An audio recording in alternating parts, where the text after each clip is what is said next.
Hello and welcome to Ninja Prep. This is Kapil Goyal, your educator and mentor for PG physics.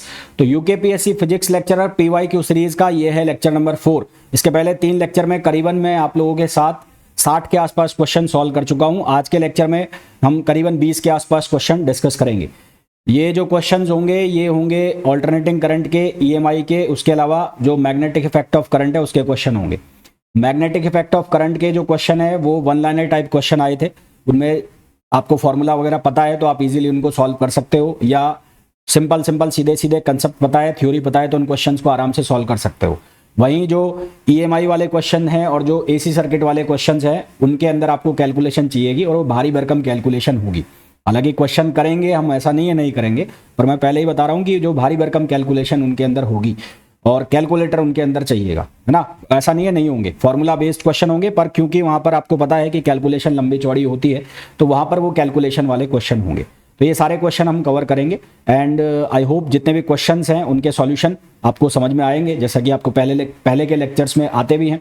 और video को मैं continue करूं उसके पहले आप लोगों से कहूंगा कि प्लीज़ लाइक ज़रूर कर दें, चैनल को सब्सक्राइब ज़रूर कर दें। आपके लाइक करने से, सब्सक्राइब करने से इन वीडियोज़ की रीच बनती है, चैनल ग्रोथ करता है और आपकी तरह जो लोग प्रिपरेशन कर रहे हैं वहां तक ये वीडियोस पहुंच जाते हैं। तो चलिए स्टार्ट करते हैं आज का वीडियो। एक सर्कुलर लूप के लिए मैग्नेटिक फील्ड का फॉर्मूला पूछ लिया। अब तो यार ये तो सीधा फॉर्मूला होता है μ0I/2R। अब इसमें डेरिवेशन वगैरह साइड में जाने की कोई ज़रूरत है नहीं, या ये कोई अब मैं आपको ये करके बताऊं कि ये फॉर्मूला कैसे ड्राइव हो रहा है तो फिर तो वो बेवकूफ़ी हो जाएगी। एक सर्कुलर कॉइल के लिए जो मैग्नेटिक फील्ड का फॉर्मूला है वो सीधा सीधा होता है, क्या फॉर्मूला आता है μ0I/2R। तो आंसर क्या आ जाएगा? बी आंसर आ जाएगा। ठीक है।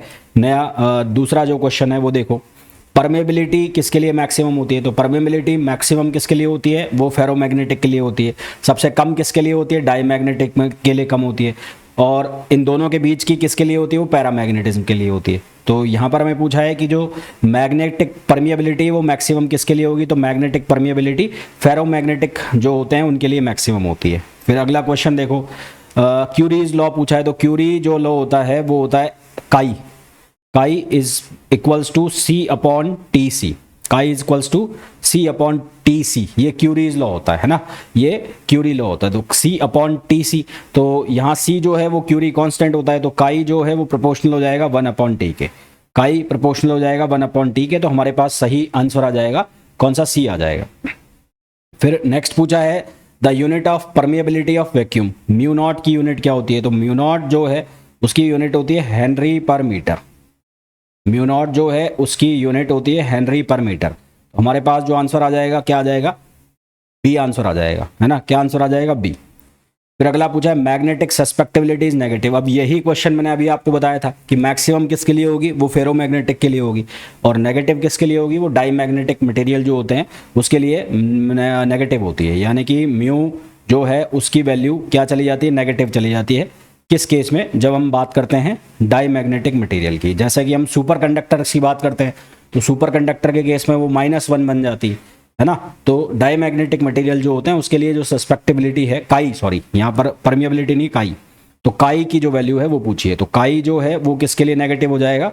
वो मैग्नेटिक सस्पेक्टिबिलिटी की वैल्यू डाईमैग्नेटिक के लिए क्या हो जाएगी? नेगेटिव हो जाएगी। फिर अगला क्वेश्चन है galvanometer connected in series. Galvanometer को यदि हाई रेजिस्टेंस के साथ सीरीज में कनेक्ट कर दिया जाए, ये गैल्वेनोमीटर है और यहाँ पर ऐसे हाई रेजिस्टेंस लगा दिया तो ये क्या बन जाता है? ये वोल्टमीटर बन जाता है।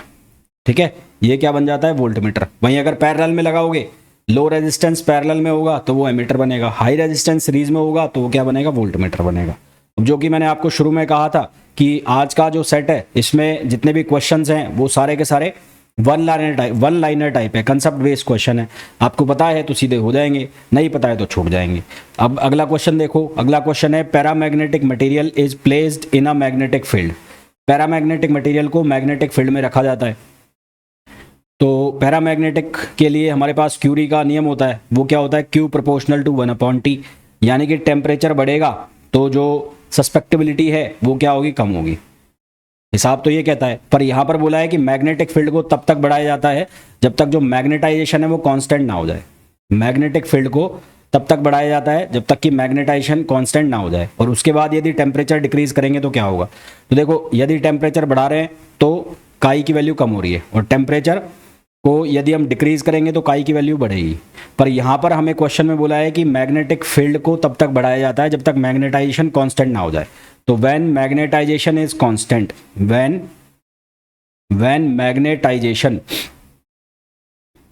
मैग्नेटाइजेशन इज कांस्टेंट, जब जो मैग्नेटाइजेशन है वो कांस्टेंट हो जाएगा तो उस केस में क्या होगा, then magnetic moment,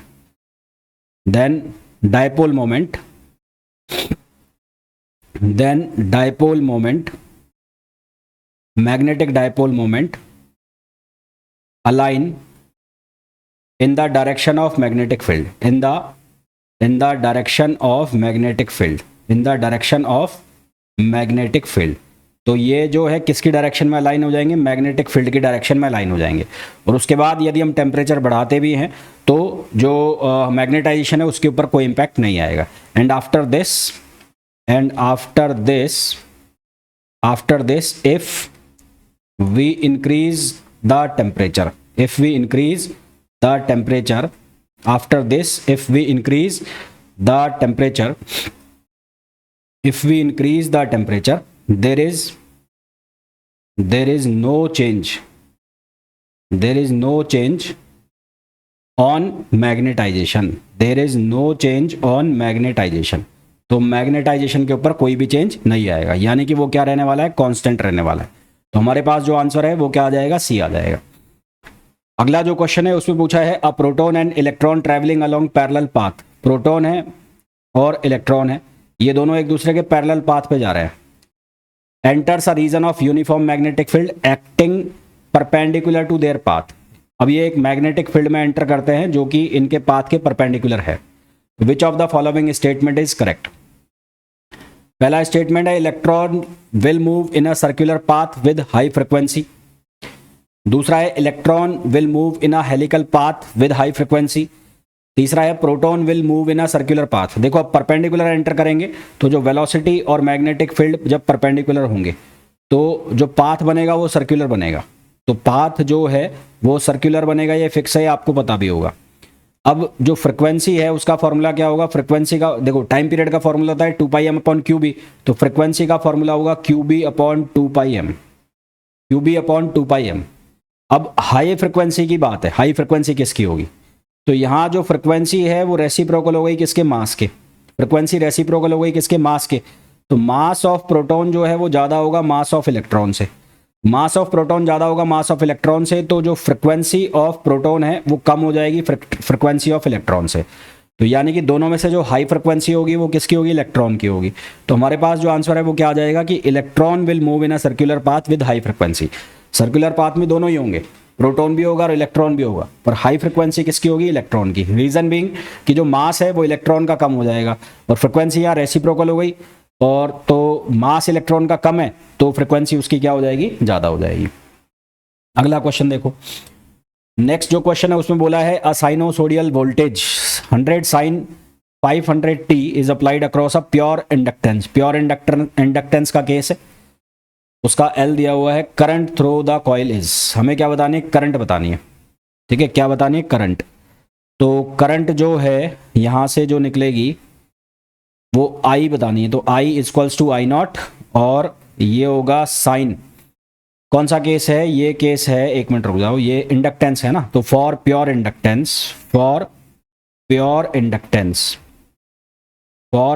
inductance current जो है वो क्या करेगी, लैग करेगी, लीड वोल्टेज से क्या करेगी, करंट यहां पर आगे होगी। तो फॉर प्योर इंडक्टेंस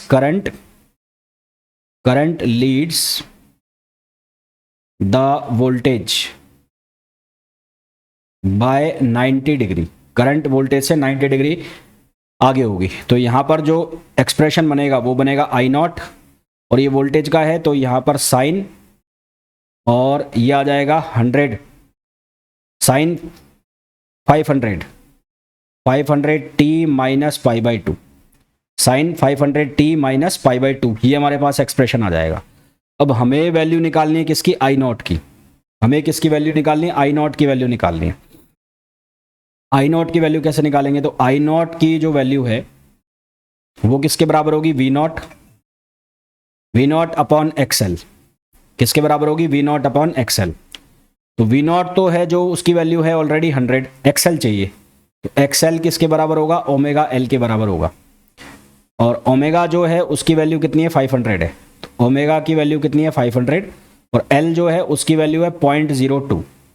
तो यहाँ से कितना आएगा, ये 2 जीरो मारो यहाँ से, तो ये 10 बन जाएगा। तो एक्सएल जो है उसकी वैल्यू आ जाएगी 10, तो यहाँ से आई नॉट की वैल्यू आ गई 10 आ गई, तो 10 वैल्यू आ जाएगी। तो यहाँ से आंसर आएगा 10 साइन, ये माइनस आगे कॉमन लोगे तो ये बनेगा माइनस बाहर आ जाएगा, माइनस साइन π/2 माइनस 500, तो ये कॉस बन जाएगा। तो यानी कि आंसर हमारे पास आएगा -10 cos 500t।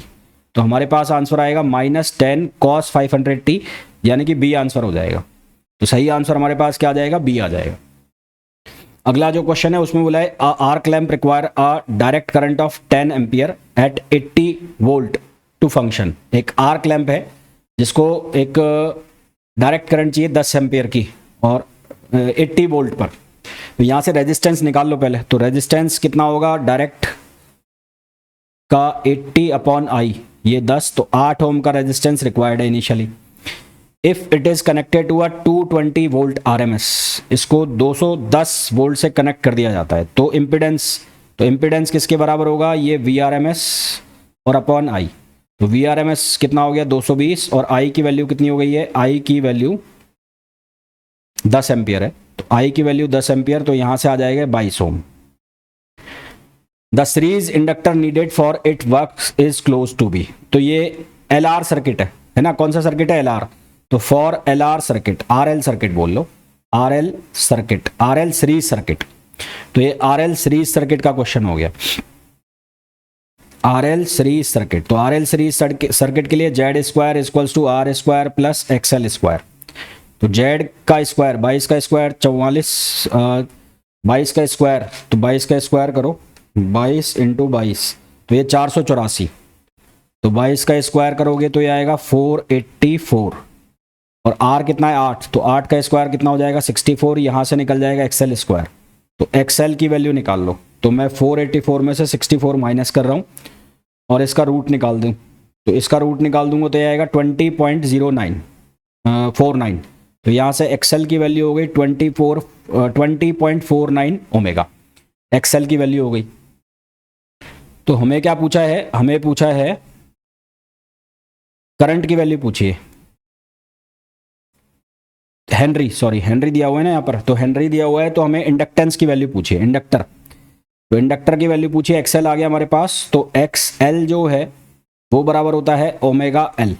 एक्सएल किसके बराबर होता है, ओमेगा एल के बराबर होता है। तो एल जो है वो किसके बराबर हो जाएगा, XL upon omega, XL upon omega. XL की वैल्यू आ गई 20.49, ओमेगा होता है 2 पाई एफ, एफ दिया हुआ है 50 हर्ट्ज, एफ दिया हुआ है 50 हर्ट्ज। तो इसको जब आप सॉल्व करोगे तो यहाँ से आंसर आएगा, इसको मैं डिवाइड कर देता हूँ 100 और इसको डिवाइड कर दूँ 3.14, तो ये आएगा 0.065। तो हमारे पास जो आंसर आएगा वो आएगा 0.065 हेनरी। तो हमारे पास जो आंसर आएगा 0.065 हेनरी आंसर आएगा, जो कि ए ऑप्शन हो जाएगा। अगला क्वेश्चन देखो, a transformer is required to match the 400 output impedance of a transistor power amplifier to a 4 ohm speaker coil. तो यहां का जो हमें इंपिडेंस मैचिंग करानी है, क्या करानी है, इंपिडेंस मैचिंग करानी है, इंपिडेंस मैचिंग। तो इंपिडेंस मैचिंग में यहां पर जो इंपिडेंस दिया है ZP वो है प्राइमरी का 100 ओम और सेकेंडरी का जो दिया है वो दिया है 4 ओम। तो टर्न रेशो जो होता है, टर्न रेशो, तो यहाँ पर टर्न रेशो का फॉर्मूला होता है NP अपॉन NS, इसका स्क्वायर, ये बराबर होता है ZP अपॉन ZS। तो ये 400 अपॉन 4, तो ये आ गया 100, और आपको चाहिए NP अपॉन NS की वैल्यू, तो NP अपॉन NS की वैल्यू हो गई 10। तो हमारे पास आंसर कितना आ जाएगा, 10 आ जाएगा। अगला है current through a capacitive element. तो current through a capacitive element जो है वो कहलाती है डिस्प्लेसमेंट करंट। कौन सी करंट कहलाती है, displacement current. Current through a capacitive element is called displacement current. और डिस्प्लेसमेंट करंट का जो एक्सप्रेशन है वो हम कैसे लिखते हैं, I D equals to epsilon naught D phi E upon D T, इस तरह से लिखते हैं। तो ये हमारे पास क्या बन जाती है, ये हमारे पास डिस्प्लेसमेंट करंट बन जाती है। ठीक, अगला figure shown an LCR circuit with an alternating current source, it is given that V0 is equals to 141 volt. ये जो V0 है इसकी वैल्यू 141 वोल्ट दी हुई है। इंडक्टेंस है 20 मिली हेनरी का और कैपेसिटेंस है 20 मिली हेनरी का और रेजिस्टेंस है 20 ओम का। फ्रीक्वेंसी है what is the value of IRMS। तो सीरीज RLC सर्किट है, सीरीज RLC सर्किट है तो हमें IRMS की वैल्यू बतानी है। तो IRMS जो होगा वो किसके बराबर होगा, वो बराबर होगा VRMS अपॉन Z। तो Z निकालना पड़ेगा हमें पहले। तो Z के लिए जो वैल्यू होगी सीरीज सर्किट के लिए, सीरीज LCR सर्किट के लिए R square XL minus XC का स्क्वायर। अब कोई सा भी पहले लिख लो, आप पहले XC लिख लो, XL लिख लो, क्योंकि स्क्वायर के अंदर है तो रिजल्ट पे इम्पैक्ट नहीं पड़ेगा। तो Z R का जो स्क्वायर है, R का स्क्वायर मतलब कितना हो गया, ये हो गया 400। XL जो है उसकी वैल्यू यहाँ लिख लो, तो XL होगा ओमेगा L और ओमेगा का मतलब 2 पाई f, फ्रिक्वेंसी दी है 400 तो ये आ जाएगा 2 पाई इंटू 400 और L जो है उसकी value 20 milli henry, 20 milli henry यानी कि 20 इंटू 10 पावर -3। तो इसको जब हम सिंप्लीफाई करेंगे तो हमारे पास क्या बनेगा, मैं सॉल्व कर लेता हूँ। यहाँ से 3 जीरो तो उड़ा दो सीधी, 4 दूनी 8 दूनी 16, 16 पाई, तो 16 इंटू 3.14 तो ये हमारे पास बनेगा 50.24। ये तो हो गई XL की वैल्यू। तो 50.24 माइनस XC, XC होगा 1 अपॉन ओमेगा C, तो ये हो गया 2 पाई इंटू F की वैल्यू कितनी है 400 और C जो है उसकी वैल्यू है 20 माइक्रोफेराड यानी कि 10 पावर -6। तो XC जो है वो बन रहा होगा 1 अपॉन 4 दूनी 8 दूनी 16, 16 पाई और 10 पावर 6 ऊपर चले गए, नीचे 3 तो ये 10 पावर 3 हो गया, 10 पावर 3। तो 1000 को भाग लगा दो, 1000 को डिवाइड कर दो 16 से और फिर उसको डिवाइड कर दो 3.14 से, तो ये आएगा 19.9। तो ये आएगा 19.9, तो यहाँ से ये बनेगा 19.9 और इसका स्क्वायर कर दिया। अब इसको सिंप्लीफाई करो, 50.24 माइनस 19.9, इसका करना है स्क्वायर, इसमें नहीं एक मिनट, 50.24 माइनस 19.9 करा, इसका आपको करना है स्क्वायर 30.34 का, तो यह आएगा 920.51 प्लस कर दो इसमें 400 और इसका कर दो आप स्क्वायर रूट, तो यह आएगा 36.4। तो यहाँ से Z की वैल्यू आ जाएगी 36.4, Z की वैल्यू आ जाएगी 36.4 ओमेगा। ये Z की वैल्यू आ गई, ठीक है। किसकी वैल्यू आ गई, Z की वैल्यू आ गई। अब हमें क्या निकालना है, हमें निकालना है IRMS निकालना है, ठीक है। क्या निकालना है, IRMS। तो IRMS हम कैसे निकालेंगे, IRMS निकालने के लिए Z की वैल्यू हमारे पास आ गई है, हमें इसको डिवाइड करना है, एक मिनट, 120 डिवाइड बाय 36.4, ये 141 है ना, 141 डिवाइड बाय 36, तो हमारे पास जो आंसर आएगा इसका, एक मिनट रखो, 36.4 इंटू 2.75 100.1, तो ये है V0 की वैल्यू है। V0 से हमें VRMS बनाना है, तो VRMS is equals to V0 upon √2, क्योंकि पीक वैल्यू है, तो 141 को √2 से डिवाइड कर दो, 141 डिवाइड बाय √2 तो ये वैल्यू आएगी 99.7, यानी कि अप्रॉक्सीमेट 100 के आसपास ये वैल्यू आ गई। तो यहाँ से IRMS किसके बराबर हो गया, VRMS अपॉन Z। तो ये IRMS की जो वैल्यू है, VRMS कितना आ गया, अप्रॉक्सीमेटली 100 वैल्यू आ गई और इसको डिवाइड कर रहे हैं 36.4 से, तो यहाँ से आंसर आ जाएगा 2.75 एम्पियर। तो आंसर आ जाएगा 2.75 एम्पियर। अभी जो आप ये एसी सर्किट के क्वेश्चन देख रहे हो ना, ये जानबूझ के क्वेश्चन डाले गए हैं अलझाने के लिए, क्योंकि इनके चक्कर में आप टाइम किल करोगे। ऐसी बात नहीं है क्वेश्चन नहीं होंगे, क्वेश्चन हो जाएंगे, पर ये कैलकुलेशन वाले क्वेश्चन है, कैलकुलेटर मांग रहे हैं। कैलकुलेटर अगर है तो ये होंगे, नहीं तो फिर लेके बैठे रहो इनको। तो इस तरह के जो क्वेश्चन है जो आपको अटका सकते हैं मतलब कैलकुलेशन में अटका सकते हैं, तो कोशिश करना कि उनको बाद में करना, पहले जो वन लाइनर क्वेश्चन है उनको करते जाओ। फिर अगला क्वेश्चन है कि 200 kilometre long telegraph wire has a capacity of 0.014 microfarad पर किलोमीटर। तो जो कैपेसिटी दी है पर किलोमीटर वो दी है 0.014। तो कैपेसिटेंस ऑफ वायर हम निकाल लेते हैं। तो कैपेसिटेंस हम कैसे निकालेंगे? कैपेसिटेंस निकालने के लिए 0.014 को मल्टीप्लाई कर देंगे, ये जो लेंथ दी है 200 किलोमीटर की, तो इससे मल्टीप्लाई कर दो। तो इससे मल्टीप्लाई कर दोगे तो यहाँ से आ जाएगा 2.8 म्यू एफ। तो ये कैपेसिटेंस आ गई। फिर आगे बोला है कि if it carries a AC of frequency 5 kilohertz, what is the value of inductance required to be connected in series such that impedance is minimum. तो इम्पीडेंस के लिए क्या होगा? इम्पीडेंस के लिए ओमेगा एल इक्वल्स टू 1/ओमेगा C. तो हमें क्या निकालना है? एल निकालना है। तो एल किसके बराबर हो जाएगा? 1/ओमेगा स्क्वायर सी।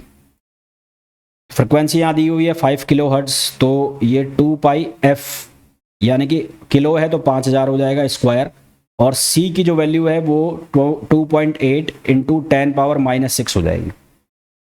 तो यहाँ से ये बनेगा 1/4 पाई स्क्वायर इंटू 25, ये 10 पावर कितना बनेगा? 6 बनेगा। तो 10⁻6 से 10⁻6 खत्म हो जाएगा, कैंसिल हो जाएगा। तो यहाँ से इसको हमें सॉल्व करना है। इसको सॉल्व करना है तो हमारे पास जो आंसर आएगा, अगेन यहाँ पर फिर से कैलकुलेटर चाहिए, 1000/4 divide by 25 divide by 2.8 divide by 3.14 divide by 3.14। हमारे पास जो आंसर आएगा वो आएगा 0.36 मिली हेनरी। तो हमारे पास जो आंसर आएगा वो आएगा 0.36 मिली हेनरी, जो कि ऑप्शन हो जाएगा एक। तो ये जितने भी क्वेश्चन देख रहे हो ना यार, ईएमआई के या फिर जो एसी सर्किट के, ये सारे कैलकुलेशन वाले हैं, और जो शुरू के क्वेश्चन थे वो सारे वन लाइनर क्वेश्चन रखे हुए थे। तो यहाँ पर दोनों तरह के क्वेश्चन डाले हुए हैं ताकि आप अटको। तो आपको ऐसे क्वेश्चन ढूंढने पड़ेंगे एग्जाम में, है ना। ये बीच बीच में फंसाए होंगे जानबूझ के इस तरह के क्वेश्चन, कि शुरू में हो सकता है सिंपल दिखें, बीच में फिर आपको ये कैलकुलेशन वाले दिख जाएंगे, और अगर आप यहाँ पर अलग गए तो फिर वो आगे के जो सिंपल क्वेश्चन है वो खत्म हो जाएंगे। तो बेटर ये है कि पहले एक बार सारे क्वेश्चंस को देखो, तो उससे आइडिया लग जाएगा कि जो कैलकुलेशन वाले हैं वो कहाँ है। अगर सिंपल कैलकुलेशन है तो उसको हैंड टू हैंड वहीं कर दो, और अगर आपको लग रहा है कि लेंथी कैलकुलेशन है तो गोला मार दो और आगे बढ़ जाओ, ताकि उसको आप लास्ट में कर लो। आपसे नहीं होगा तो उस पर क्रॉस मार दो कि भाई साहब ये अपने से नहीं होने वाला, और आपको लग रहा है कि यार मेरे को पता है हो जाएगा, पर कैलकुलेशन वाला है, तो उस पर गोला मार दो ताकि उसको लास्ट में कर लेना। उसको बीच में लेके बैठोगे तो टाइम जाएगा तो फिर वो हड़बड़ाहट में कॉन्फिडेंस लूज होगा, मामला गड़बड़ हो जाएगा। अगला क्वेश्चन देखो, इंस्टेंटेनियस करंट का फॉर्मूला हमें गिवन है, आरएमएस करंट चाहिए। तो आई आरएमएस जो होता है वो बराबर होता है I0/√2। I0 की वैल्यू है 2√2 अपॉन ये √2 से √2 कट गया, तो IRMS की वैल्यू आ गई 2 एम्पियर। आंसर हमारे पास कितना आ जाएगा? 2 एम्पियर आ जाएगा। अगला है LCR series circuit with L equals to 100 milli henry, C equals to 100 mu F. Resonance frequency, तो रेजोनेंट फ्रिक्वेंसी का फॉर्मूला होता है 1/2 पाई √LC। 1/2 पाई, L की वैल्यू 100 मिली हेनरी 10⁻⁻3 और C की वैल्यू 100 म्यू एफ 10⁻⁻6।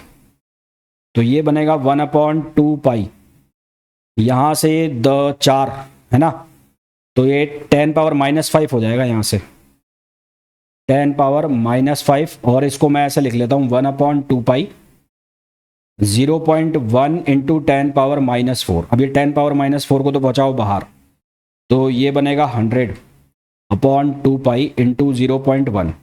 फिर से कैलकुलेटर चाहिए।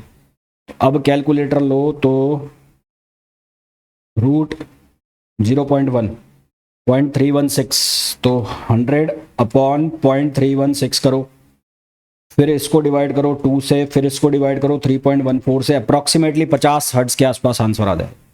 तो यहाँ से आंसर जो आ जाएगा 50 हर्ट्ज आ जाएगा, जो कि ऑप्शन हो जाएगा बी।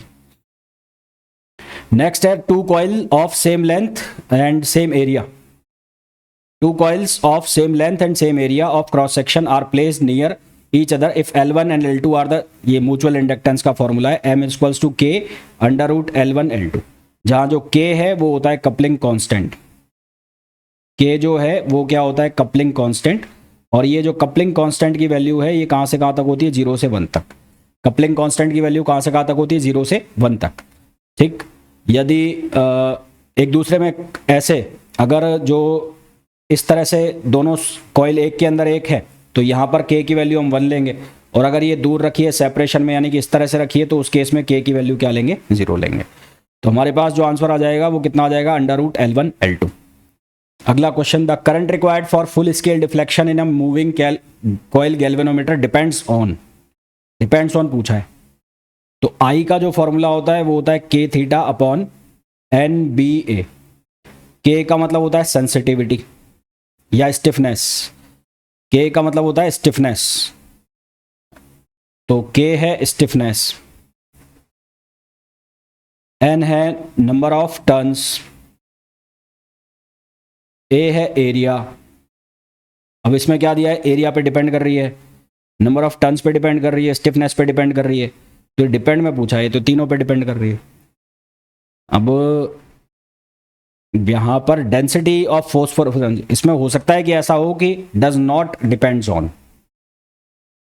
डज नॉट होना चाहिए यहां पर, डज नॉट डिपेंड्स ऑन ये होना चाहिए मेरे हिसाब से, क्वेश्चन में गड़बड़ है। बाकी A C D इसके 3 आंसर आने चाहिए, अगर डिपेंड ऑन की बात हो रही है तो A C और D आना चाहिए, और डज नॉट डिपेंड्स ऑन है तो उस केस में फिर B आंसर आएगा। अब एक बार चेक कर लेना भाई इसका कि क्या आंसर दिया हुआ है, मेरे हिसाब से इसमें A C और D आना चाहिए।